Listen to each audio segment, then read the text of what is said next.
Hello views, welcome to Tilak talks. இந்த வார திரை விமர்சனத்துல விஜய் சேதுபதி நடிச்சு வெளியில வந்திருக்க ஏஸ் படத்தோட திரை விமர்சனம் தான் பார்க்க போறோம். இந்த படத்தோட கதையை ஷார்ட்டா ஸ்பாய்லர் இல்லாம சொல்லணும்னு பாத்தீங்கன்னா, ஹீரோ விஜய் சேதுபதி வந்து மலேசியாவுக்கு வர்றாரு. அங்க நம்ம யோகி பாபு வந்து அவர் ஊருக்காரன்னு நினைச்சு அவரை கூப்பிட்டு போயிட்டு ஒரு ஹோட்டல்ல வந்து சேர்த்து விடுறாரு வேலைக்கு. அங்க ஹீரோ வந்து ஹீரோயினை பாக்குறாரு.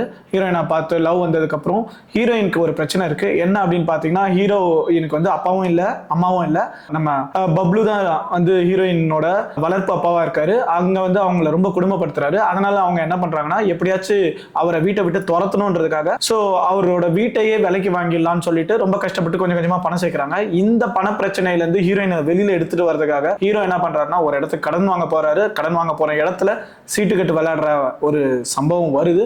அந்த சீட்டு கட்டு விளையாடுனதுனால அவருக்கு வர ஒரு பெரிய பிரச்சனை. ஹெல்ப் பண்ண போயிட்டு இப்ப அவருக்கு ஒரு பெரிய பிரச்சனை வந்தது. அந்த பிரச்சனையில இருந்து அவர் வெளியில போறதுக்கு ஒரு பெரிய சம்பவம் பண்றாரு. அந்த சம்பவத்துல இருந்து அவர் எப்படி தப்பிக்கிறாருன்றதுதான் வந்து இந்த படத்தோட மெயின் கதையே.